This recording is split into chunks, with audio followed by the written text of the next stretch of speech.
Opportunité officielle télévision, Kolo Pambola Bino.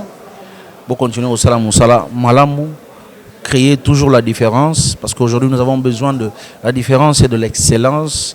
Et j'espère que le Seigneur fera des grandes choses, Nabino et Longo Nabino. En attendant, s'abonnez-vous. Voilà, merci. Abonnez-vous, que le Seigneur vous bénisse. S'abonner massivement dans Opportunité officielle TV, télévision.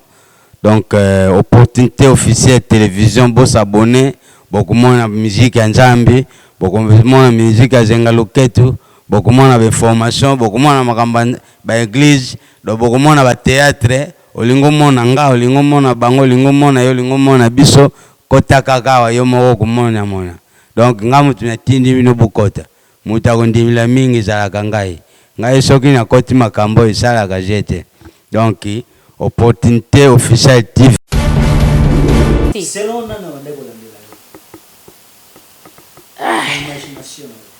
c'est très compliqué. C'est très compliqué. Donc, en tout cas, Moutala, lundi, c'est là moulaye. Bon, bah, la voiture en noir, mais la voiture en noir. Toi qui es balandi, toi qui chauffeur, azaki prudente, mais là, c'est action mon ingé ça la mais amabe. Mais comme tu es un zambi, nzamba permettre à te simba ba oyaye. Et to suka to kenda ki kota police, mo la mon to che mutu ka kota police après ba dévier. En tout cas, ezalaki benda ba lingi te ba na voiture noire. Siko eloko pesa ki pe ba zaki mwana ko banga po biso pe to na jeep ya noir. Ya ki bien filmé. Moi parce que mon a pe ba soda ba cause la suite au stade lo ba ande ko filer bandaka la chauffeur de check mama voiture na mtezo landa yo. Au sali nini ngabi alem susu batuka ka be mission. Ba pasteur a vrai en tout cas na Congo eza moi passe on est baza ba magicien. Baza ba magicien baza nebiso ya vrai bazate. Ya vrai bazate po yo zo monde passer ba ke ko laksa mutakala na yo. Quelle a été ta première réaction? Nazaki na mawa po bato balingi oyoka vérité te. Alors ngana mimaki message pe sunga peuple ya Nzambe. Mais bato ba comprendre ki message te ba koti na sentiment ba komo finga. Mais na senga Nzamba limbisa bango. OK. Na senga Nzamba limbisa bango po bazo yeba o bazo sala te. Bato bazana kati ya ignorance balingi koyoka vérité te. Baza bato a sentiment. Alors biso tozo bondela pona bango po ba ko landa nzela ya vérité. Mais aki vraiment passe makasi oyo ko pesa témoignage mob na part ya Nzambe ya kotombo la kombo ya Nzambe mais bato ba fingi yo. Poyo baki na émission passée que obandai ko ozala na ye obimana na pasteur Na pasteur mukuna si trésor mukuna. Trésor mukuna.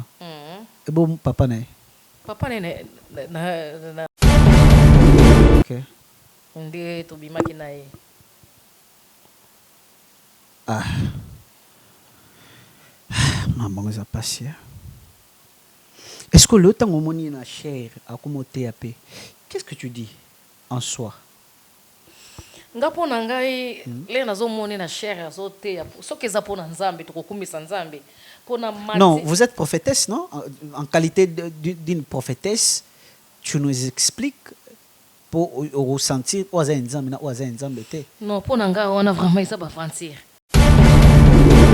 Na bondi la kapona ba kofi pona ba ferre po bango nyonso baza bandeko nanga pona ba jibe pona batona nyonso nga zolinga pe bango pe ba bongwa na bala na nzela oyo ngai lelo prophète tabita nazali Ba bonga manandeni susu bango pe baza bala ba moto baza ndeni. Non bayamba Yesu ko mobiki soki nga la bongwa mi bango pe ba ko bongwa bayamba Yesu lo mo konso mobiki cité. Non. Bonjour, bonsoir, très chers fidèles téléspectateurs, très chers internautes. Nous vous disons encore une fois de plus merci sur Opportunité officielle télévision, le site qui vous amène toujours les news fiables et vraies. Ici, on dit c'est la vérité. Alors, nous vous disons encore bienvenue sur cette émission. L'émission, mon expression, une émission, comme j'aime toujours de dire, en qualité de s'exprimer, une émission qui laisse le cœur parler, comme dit la Bible, c'est dans l'abondance, car c'est dans l'abondance du cœur que la bouche parle. Ici, c'est seulement la bouche qui parle. Ici, c'est seulement la bouche qui parle. Alors, nous vous disons encore Merci à vous tous qui s'abonnent massivement. Merci à vous tous qui partagent des émissions, qui commentent et qui aiment. Ici, on dit, c'est la classe et la différence. Je suis Edo Tisungu, autrement dit, les célèbres de la presse. Ici, on ne complique pas les choses. Tout reste simple. Alors, une fois de plus, nous sommes ici en Angola Luanda, sur ces beaux cadres dont vous êtes en train de nous voir. Aujourd'hui, nous sommes accueillis dans la résidence de Torobomba Kombote parce qu'elle était notre invitée la semaine dernière. Aujourd'hui, elle nous a encore accueillis dans sa résidence pour vouloir nous parler à propos de certains événements, de certaines histoires, de certaines vérités. Chers internautes, nous vous disons, Mboka Monde, Moki les a tellement mabé, elle s'appelle Bijou Makoma. Tous les connaissent dans ce nom Bijou Makoma, ex-copine, je pourrais dire ex-chérie de défunt Guy Goula, autrement dit digital. Que son homme repose en paix, a totalisé nos 40 jours depuis, depuis son décès, a aussi nos 40 jours. Donc, j'en profite de dire toujours courage à Papa Hervé Ferregola, courage à l'Orchestre Mombaya Jet 7, courage à vous et la famille Gola. C'est vraiment triste de perdre une personne très chère. Et on dit quand la mort frappe un être humain, la première réaction est toujours, ce n'est pas possible, mais ça reste toujours possible parce qu'on dit quand Dieu donne, Dieu reprend. Alors, Bijou Makoma, je suis aujourd'hui chez elle. Nous allons essayer un peu de discuter, de parler à certaines choses qui s'est passées après avoir parlé la vérité selon lui, parce qu'ici on dit le propos tenus, ça n'engage que l'invité.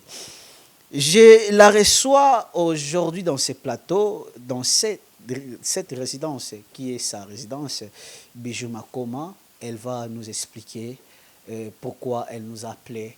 Chers fidèles téléspectateurs, je vous dis, chers internautes, papa, maman et Aleki, Bobenda Kits, Bofanda, Lelo Totumba Zamba, Lelo Totumba Zamba, Lelo Mawazate Totumba Zamba, Esther Bibomba, des fois parents française. BM Totumba Zamba. Mon vieux Kouloutou Antono Kembola Porentri, l'homme de 1000 aspects, de génération en génération, et mon vieux Nion Chanti d'Opage, MTC Foudre, mon vieux Pichuma Chouana, Lelo Tozo Tumba Zamba.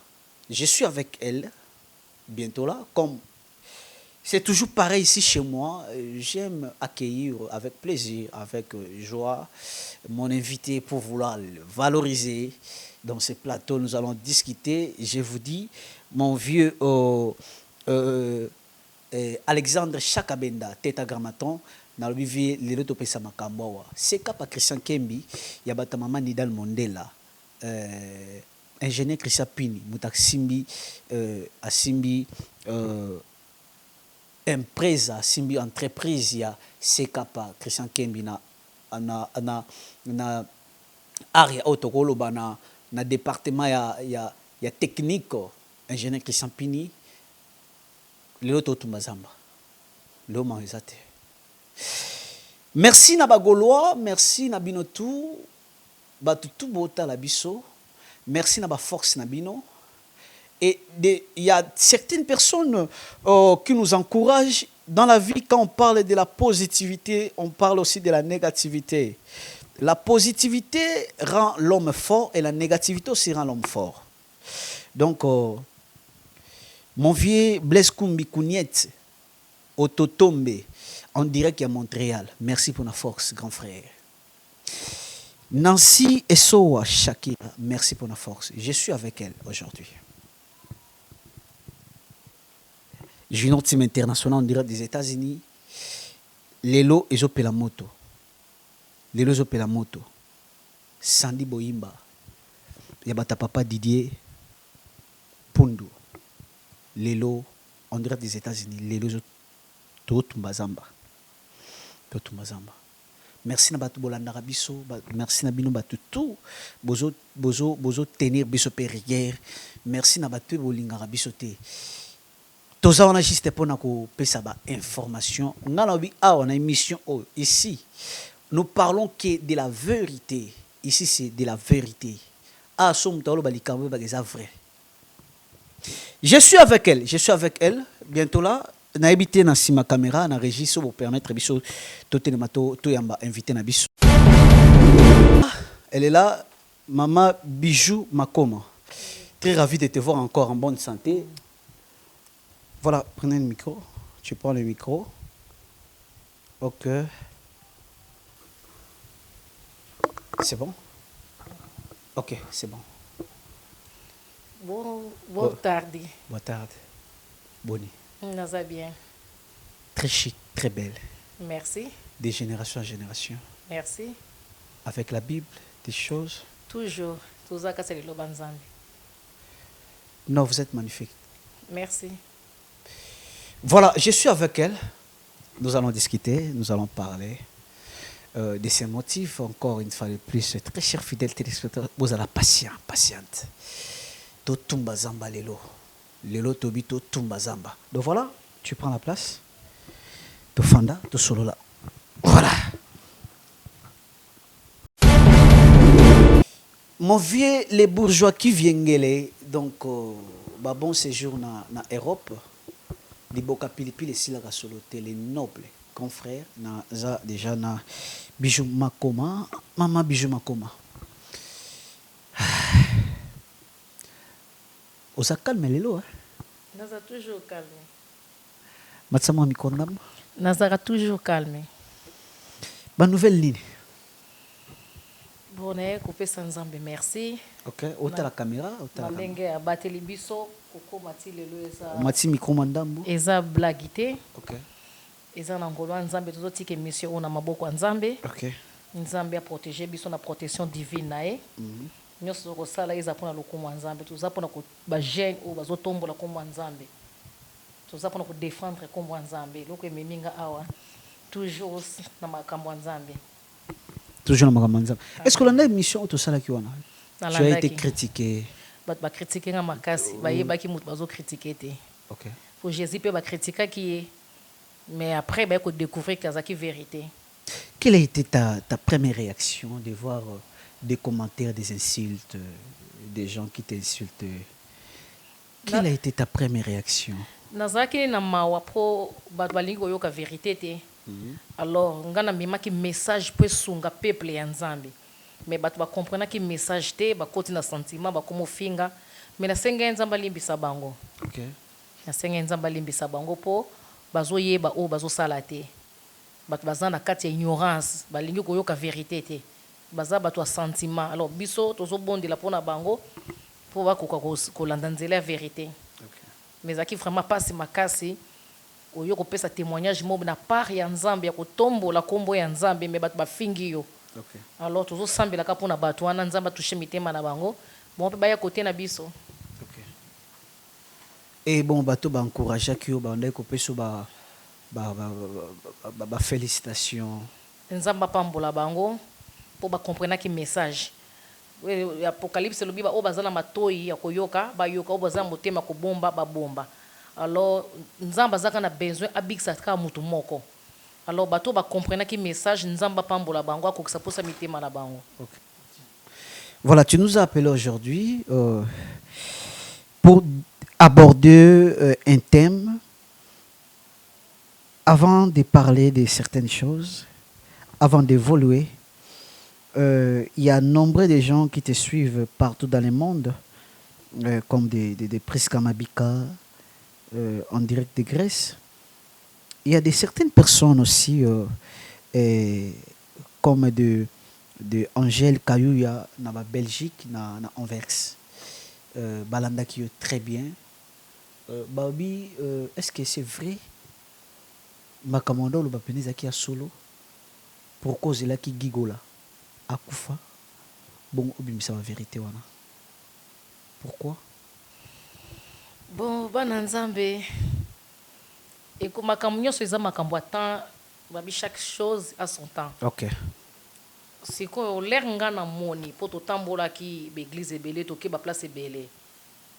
alors l'air yé moko eko bimisa na monoko na eko comprendre alors epesa kinga kanda mais na yo kotaki bana nzambe bashisaka na kanda te yango efalaki na benga prince baya mpona koyoka vérité oyo nini nakokaki koloba eza makambo ya lokuta te eza makambo oyo esalamaki mpona koki kokosela mowei makambo te mpo soki nakoseli mowei makambo nzambe akondane nga nakoya naza na famille naza na mwana naza na barelation nakoki kobima te naleka naloba makambo oyo eza na nzela te mpo nafinga modele nafingami mpo bato ebele critiquer et surtout les gens qui te critiquaient par rapport aussi à comment ça fait-tu le Guy Azaki Leki Pezaki travailleur mais obi qui est chef ton grand frère naé fait rigoler papa Hervé à un niveau na hauteur place va comprendre était langage wana et c'est dit à quoi non nga loba ki par rapport avant l'air nga na yebaki faire azaki na wenge BCB na bande ko expliquer l'air wana faire azaki na niveau te oyo nga na koka kolanda ye pour l'air pa bimi na wenge akepa ba kofi l'air ya sali ba mouvement nga makoma na tikala ka kokete gu eza mutu monde préféraka nga na préféraki gi ki faire alors izaki ngandi na bando sa choix nanga alors l'air ye ba ye na nga na préféraki ye en plus nga pe na za mukolo te au cause en base à peu près. Nakolo âge na télévision te mais naza mukolo te. OK. Mais au leki ba 40 te. Naza ba 40. Au leki ba 50 te. On ange na ba 40 quelque. Non, naza na base ba 40. Oza non. C'est pour ça que je t'ai dit tu es trop jolie, tu es trop belle. Merci. Vraiment tu es trop belle. Voilà. Des certaines réalités qui se passent dans les églises d'aujourd'hui. Un thème que nous a appelé pour vouloir aborder ensemble avec vous. Nous voulons juste savoir par rapport à la qualité au commis Lelo. Lelo, tu nous as dit, tu osas sous Bijouma Komate, tu es Joséphina et la prophétesse. Alors nous voulons juste un peu comprendre de certaines réalités dans l'église ou dans les églises aujourd'hui à travers nombre de pasteurs, prophètes.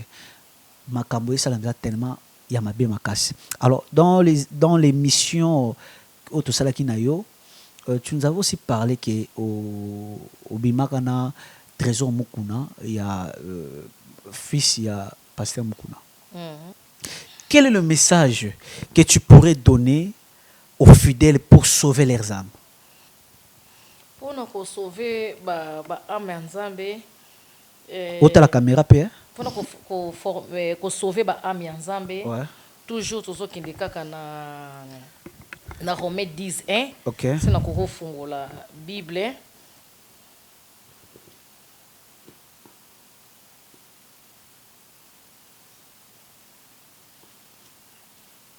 Romains 10:1. Okay. Amen. Querido irmão, e desejo de meu coração e a minha oração são que o israelita possa ser salvo. Nós vamos interpretar na lingala.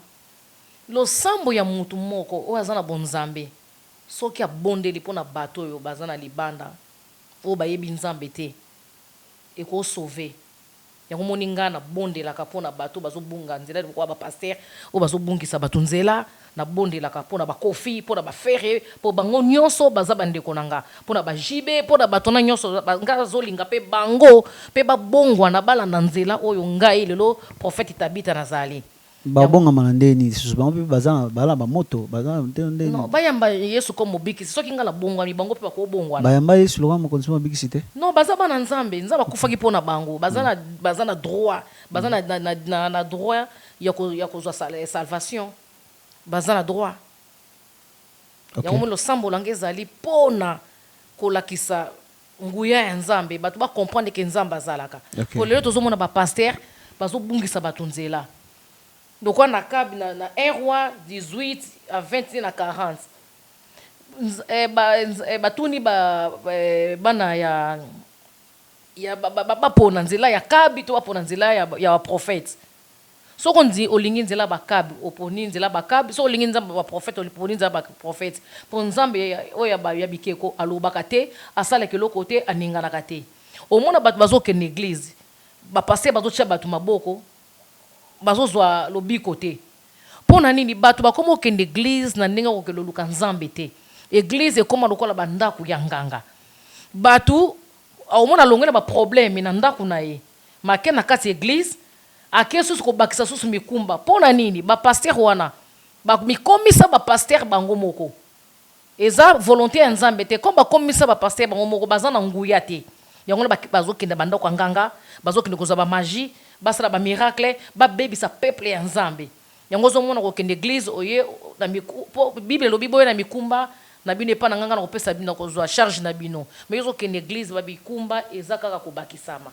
Kaka ba problème esilaka te. Ba pasteur zo kenda kisi la rocho loboko autikolo malédiction. Alors ngonga message na ye ngo pa bana nzambe ba bongo la mitema banzima nzambe na kati ya mitema batika kolanda ba action oyo ba miracle lokuta oyo bazo sala. Yango wana miracle nini ya lokuta ba salaka? Okoza na mape ba ya ba mai ya ba mafuta ya makambo belebele tozomona na ba TV kokwisa batu comme lokola ba catch eza écrit na Bible. Non, mai soko sangisa ngona prière soko beleli nzambe ya nguya obikisa mais so beleli bandoki ba obika te. Oh, mais ba belela nzambe nguya non c'est ba belela nzambe batu babikaka po nzambe naza suksi ya lobiko po batu moko bayapa na ete bazonga lolenge bazali ba onyo so bakuta là tu te réfères à qui? O se référer na nani? O gotanga pe kumbote mena pasteur nini na homme de Dieu nini? Bazebele bazo o asambela mutu mtabika te. Bazebele batu babika te batu no témoigner lokuta. Soki batu babande ko bika mais so église ebele kangama.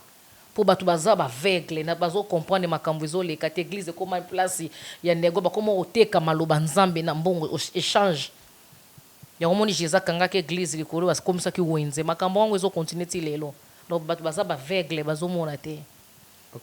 Yango message na biso eza batu fo bafungola balongola poti na miso. Et pour la communauté il y a bon c'est déjà passé hein, mais les passés reviennent toujours présents parce qu'on est obligé aussi de les parler par rapport aussi à certaines réalités à la communauté ACK au pasteur Oaza, pasteur Trésor Mukuna, que j'en profite de dire avec beaucoup de respect, et shalom pasteur, là où tu es.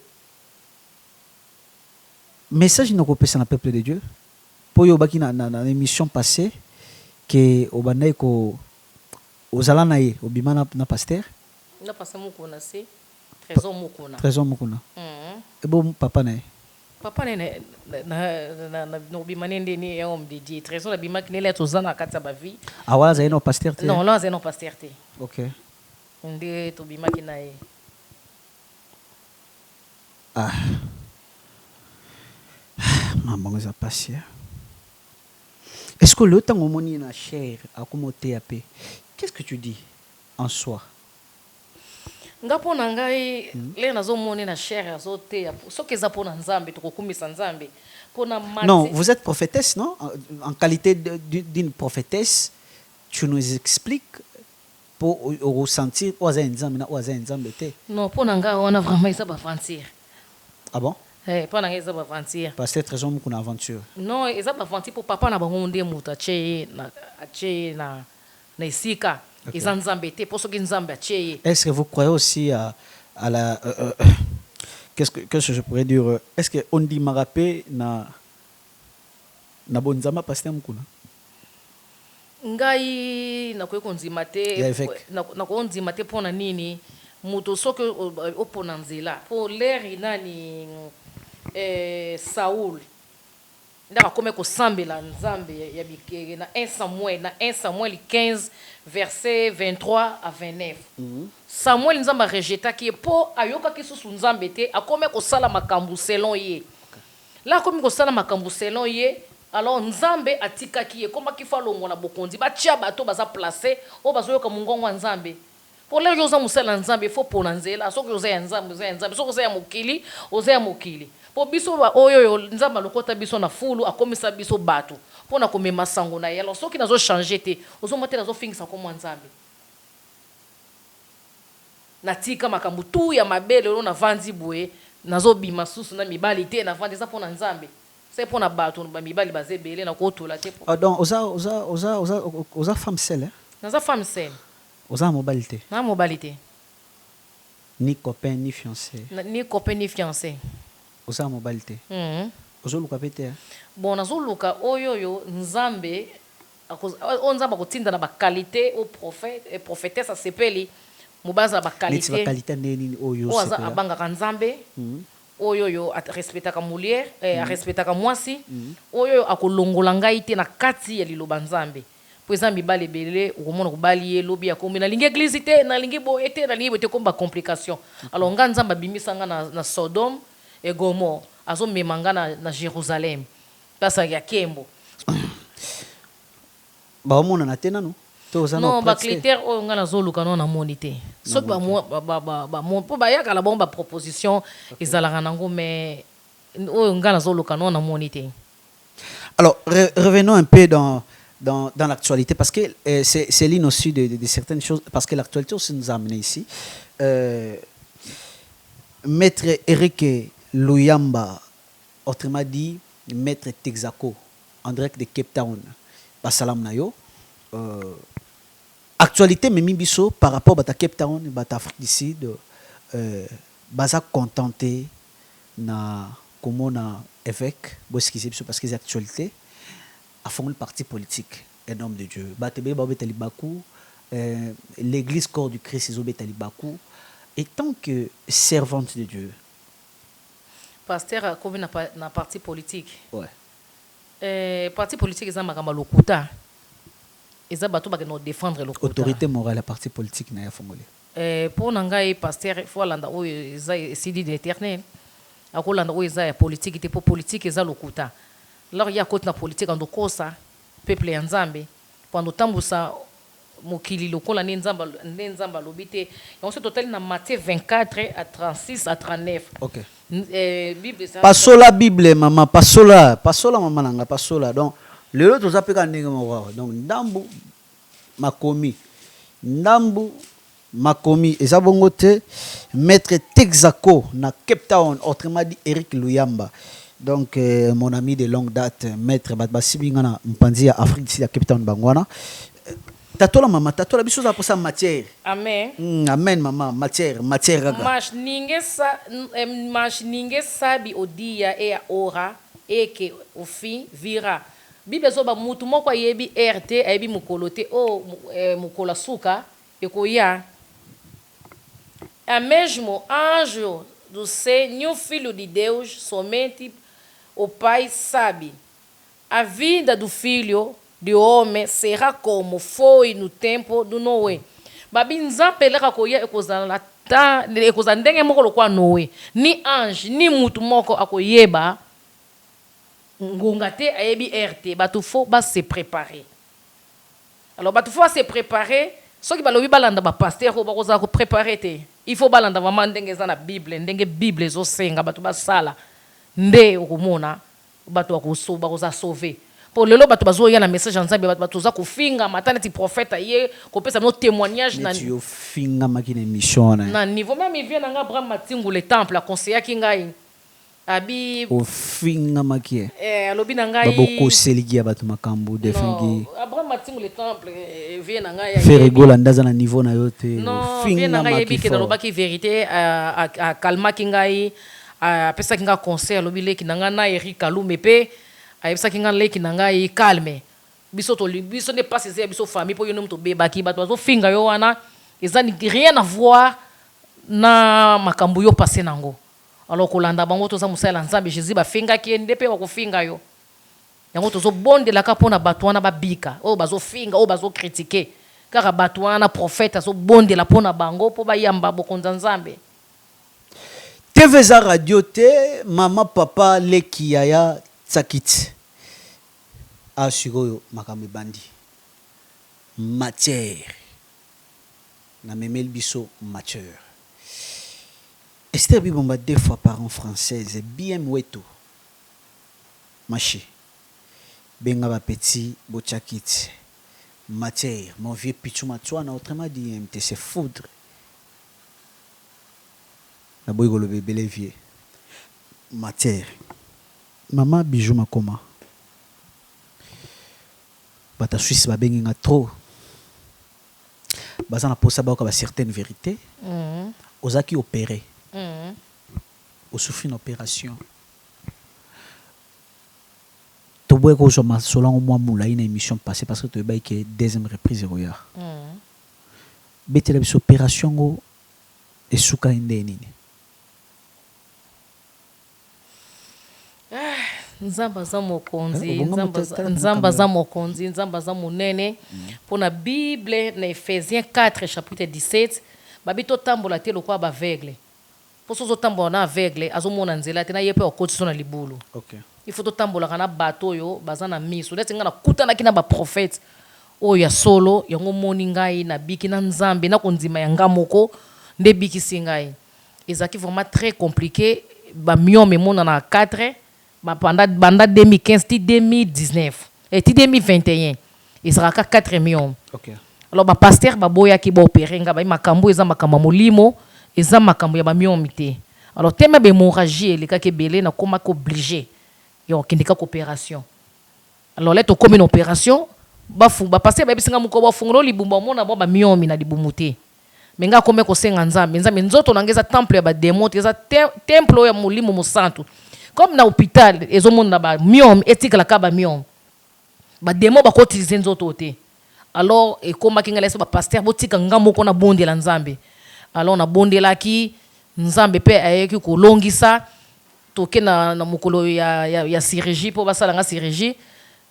Bafungula nga libumba moni ba miomi te ba miom ba ke kota na ute po gi problème des akifa azwa nga bana ngana koko bota te yango ke no changa nyoka kaou po ngana bota te alors lere komi ezo e koma kama ya mystique ba ke ko mona ba miomi nefu de na 2015 ti 2021 4 millions to ke no hôpital comme neuf ba kota ki na matériel ya 4 millions opération est compliquée opération ya 30 minutes na sala 5 heures de temps mais nzamba za molongi ba docteur ba lobi na ngai mama nzambo bondela ka mutu azalaki na salle eza biso te opérer place ba miomi wana bazalaki atoke poto atoki wapi ba kato ute itoris mais na kombo nzambe ya balongi en tout cas nzamba longi saki ngai yango wana nazana sengo ya kokumisa nzambe ko bandoki bazana pouvoir te mais lelo okobota na yo oui lelo nakobota place okobota ezali place robota ezali nde nakendaki ekographie nde balandelaka nga babi nakobota donc so bina mobali pena okangami sina bina mobali nakangami ya prophète akobima na mobali te fona bala Esther Tisungu, 2 fois par an française, junior team international on dirait des États-Unis. Bakoi. Babi Bananzambe, Bachela Bango limite. Ce n'est pas ça, mon vieux nioche antidopage. Yabata maman Hélène Mbenza. Donc, c'est pas Christian Kembi, Christian Mondela. Yabata maman Nidal Mondela. Ingénieur Christian Pini. Ensemble, on équipe Mobimba ya Sekapa. Salutation à Bino pour la force. Entreprise et là toujours. Babi, les 3 ans, ça s'est fait parce que tu as commis en 4e année. Maman Bijou Makoma. Oui, papa Edo. Comment Bijou Makoma les Maman Joséphine. Prophétise à Tabita. Prophétise à Tabita. Prophétise à Tabita. Ah! Maman Zoloko, ba ofingo soutenir l'émission. Bon, exemple ma bête comme toujours même message en Zambie, ata ba finga za problème. Ye ba finga ke ba chola ki azaki innocent. OK. Et toujours même pour la kolakisa munene en Zambie na mokili. OK. Ya po ye na ligue 24 30 à 53 ayebisi batu na kosekwa na kosala boye me batu bazonzima te ayesi Pedro talanga na maboko ezalinga me Pedro alika ka fa mona kaka batu bakomi ifo ba mona kaka ba mona meso tala lelo banganga bakomolakisa ba démonstration na télévision les bata masusu te bazosala ba démonstration ba numéro na bango bazosala selon bango ke po batu bazwa mbongo mais Bible lobi to luka liboso bokonzi nzambe so luki Jésus Christ azana nyonso po Jésus aza mokonzi univers mobimba ça va toujours ka aza mokonzi univers mobimba yango wana tozaka ka pona kotombola munene nzambe alors bamafinga wana lobi bato wana mpe bakoyeba nzambe tozobondela kaka mpona bango na Rome 10 mais omo dire bango te non nga azobondela mpona bango babika balanda nzela nzambe. mais parmi eux aussi il y a certaines où sont des serviteurs bapasteur mpe non ngai nayebisi yo ata frere wana bazobaki na fingi frere aza frere na nga. ok nga nafingaki frere te nalingai koko expliquer a réalité ya vi mpo tokotambola lokote tozotambola na réalité. frere aza frere na nga bakofi wana bajibe wana badolphe dominguez bawerana nyonso baza baya na ngai nasambelaka mpo na bango mpe lobi bandima jésus comme mobikisi. alorwa pasteur denis lespinde asambelaka mpo na bango prophète bon nayebi te soki denis lesi mpe asambe nga kodefendre makambo nga nayebi te ngai prophétise tabita na nzimaka aza mosala nzambe nzambe atizaka ye lelo batebele bafinga paster pétage ngai makambo wana etalinga te mpo nzambe atizaka me bata maboma meme ngali nazalaki na kokele babwati nzambe ando utilize nga alors nga moyena kota eduti eza te denis lesi aza mosala na nzambe siko biso fo tosambela mpona ye azonga na nzela nzambe.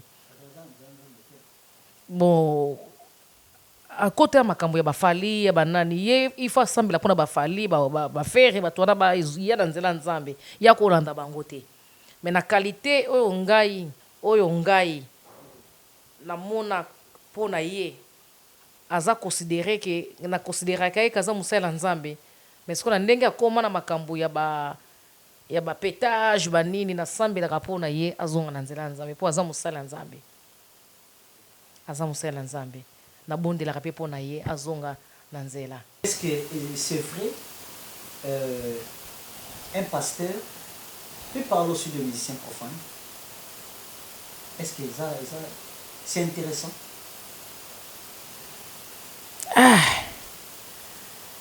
Apôtre Paul ando alobi apôtre Paulo na portugais alobi tokokima bato wana te mpo soki oza na mofo opase message mpo jésus akufa mpona bato masumu ayaki mpona bato mabe soki bato mabe bazalaki te jésus ayenga akufa te yango soki ye mpe azalaka na bango mpo apase message mpo balanda nzela oyo ye aza na bonzambe ekozala bien soki eza mpona baventure ye mpe ndenge bato balobiki yo makoma soki denis lesi moto atindi yo ngabi ndenge nakotinda nga mpo asakolela nga baréalité oyo mpe baprofete mosusu naza na bavideo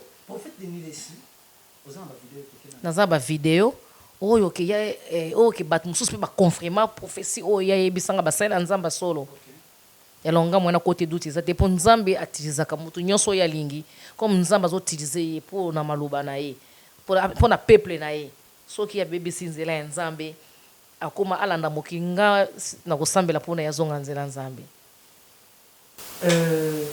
Est-ce que explique-nous un peu na émission mon prophète Emilesi alobi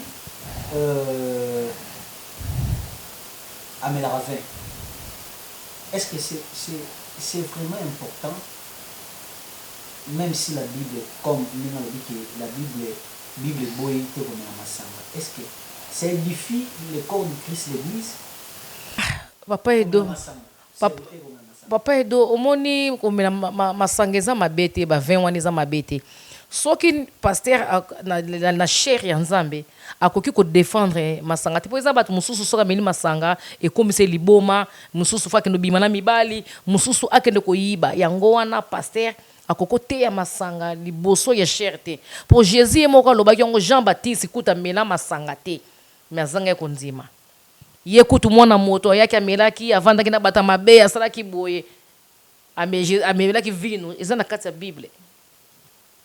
Alors soki ameli vin mpo apôtre Paul apesaki conseil soki ozoyoka bien te okomela epe de vin alors babi komela me kolangwa te la komeli na modération eza mabe te yo poko omela na ope masanga bon papa Edo opesanga bacomplication makasi boye ndeni non na liboso ya bato na liboso ya bato oyo ya liboso ya bato oyo yo teyaka eza mwa mobulu na bato bayebi yo te ekoki koleka me na bato oyo teyaka mpo lero bakosala badega okozala ndenge oconseille bango te. Non, pesa biso tango ino moke kaka okoki Papa Edo ozotyanga na équation ya makasi nako répondre question liboso ya télévision te donc omelaka na yo non nayebi soki nakoki korépondre liboso ya télévision te na défendre mpe te pasteur Denis Lesi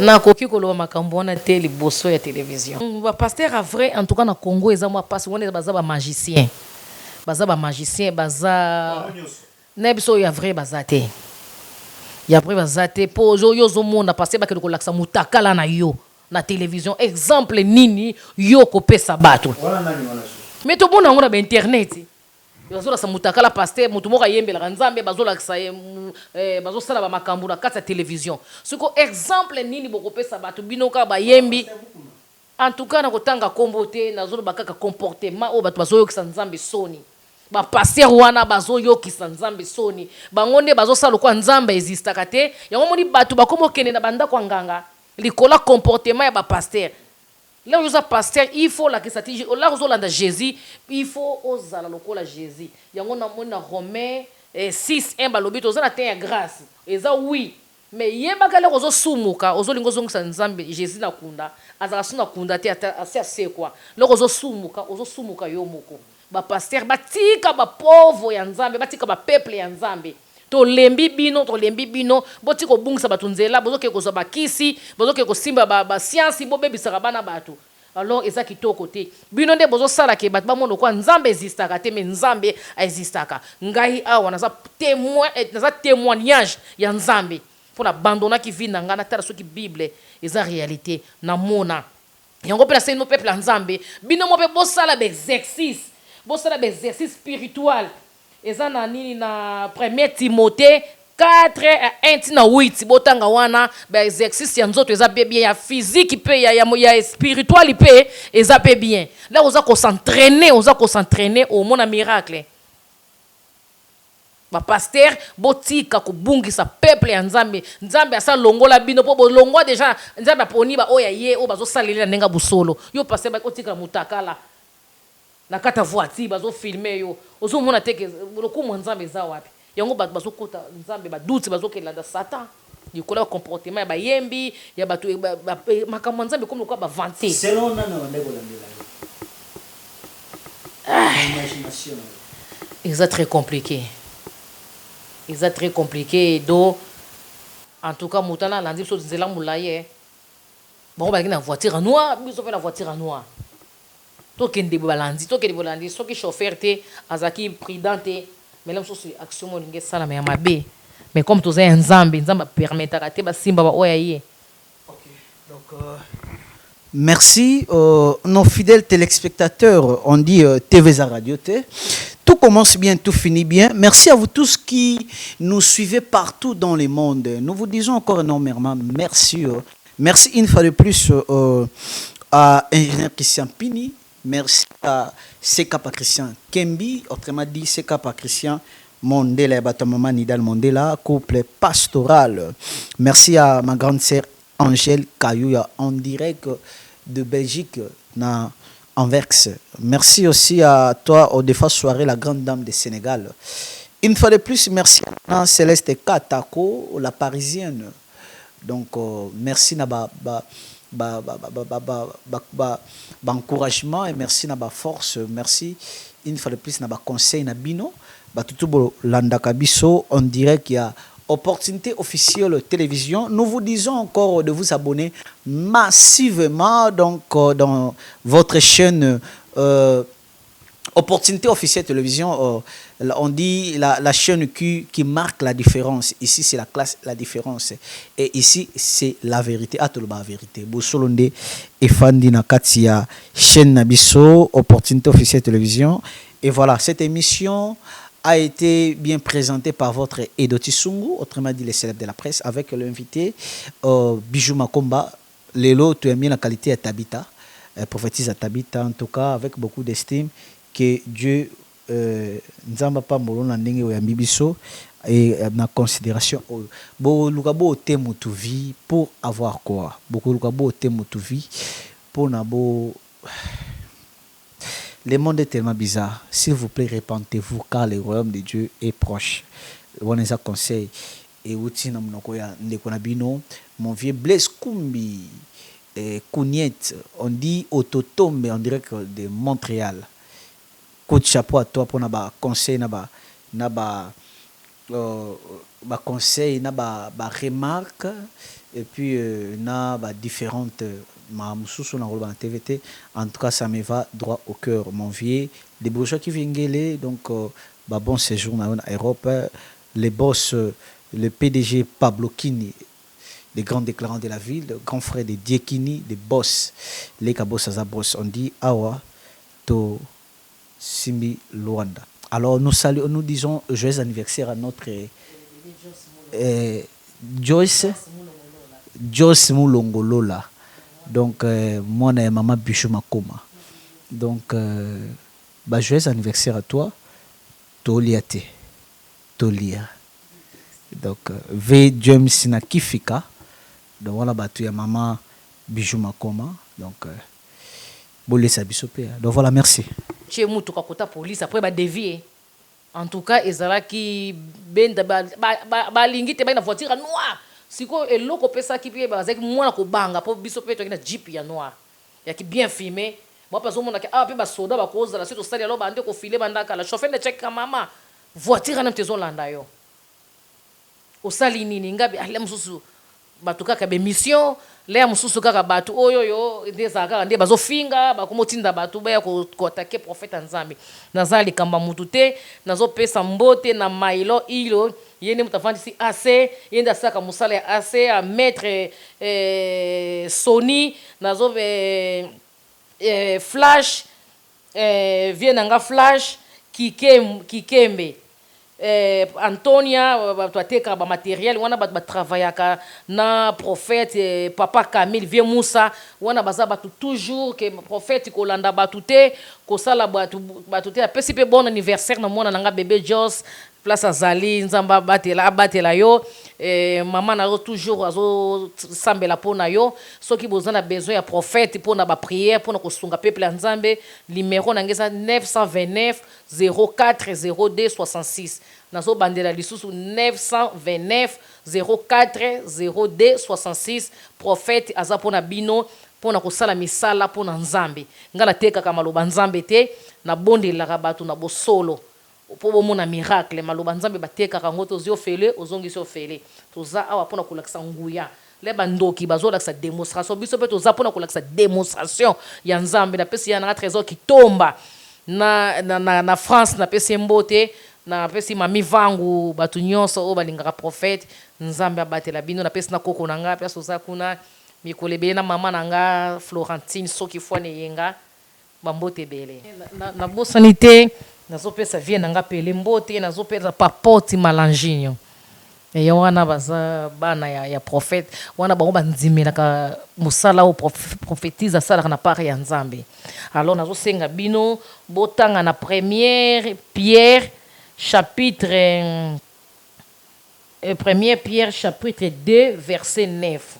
Bible lobby 1 Pierre 2 chapitre 9 Bible lobby vous au contraire, vous êtes une race élue, une sacerdoce royale, une nation sainte, un peuple acquis, afin que vous annonciez les vertus, celui qui vous appelait des ténèbres à son admirable la lumière. Muta longo libino na molili, amemi bino na kati lumière. Babi boza ba santu pire ya Nzambe. Boza ba peuple moko Nzambe ye moko muta pona bino. Bo bongo la mitema bolanda Nzambe. Eko sepelisa Nzambe. Patrick Kabasele, hôtel Prestige plutôt ezana nolona aéroport de Njili donc balobi na poto tout dans le monde so kitina Kishasa boke musika te boza pene aéroport pour bo éviter on veut dire que bazara nzinga donc il y a tout là dedans malila kitoko wifi donc divertissement est bien kuna donc eza na disponibilité na bino. Donc voilà, merci. Merci Nassima Caméra à la guerre qui nous a accompagnés. Merci aussi à maman Bijou Makoma, la prophétise Tabita. La prophétise Tomessa, maman Tomessa. Donc voilà, merci aussi également à vous. Quant à moi de vous dire merci.